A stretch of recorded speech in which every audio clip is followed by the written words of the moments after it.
My name's Gwendolyn Adams. We're standing at Leland's, a farming property in northern Tasmania.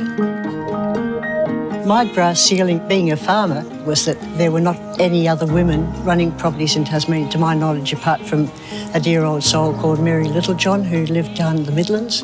And I had to learn to be a farmer and learn pretty quickly, because you have to learn from your mistakes, and I made quite a lot of those to start with, but we've now turned what was actually quite a rundown property into something that is quite a viable proposition.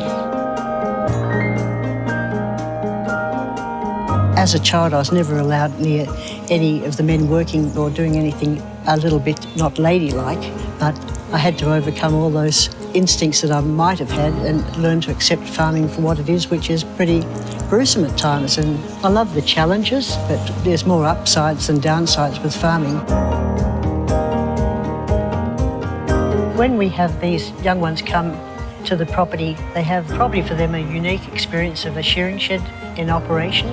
And the other really important part is we organise a land care activity and explain the reasons why land care as a process is really important, and learn to appreciate what we've got. As they grow up and get older, and I have come across some of the previous students who say, I was there, I planted that tree, and they never forget that sort of experience, and they love the farm life and playing with the sheepdogs and feeding the pet lambs and, you know, collecting eggs and all that sort of thing that kids don't get much of a chance to do. So it's a rounding experience that I'm sure they would have for the rest of their lives.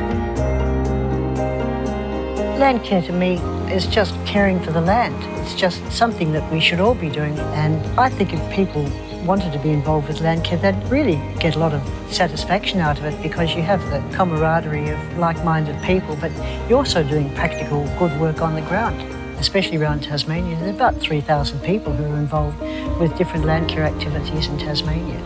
And it's just all part of looking after your patch. My advice probably to young women would be just have a go and have the courage of your convictions and say, yeah, I can do this. And a lot of women are doing amazing things now, and that the grass ceiling is not going to be an impediment to them.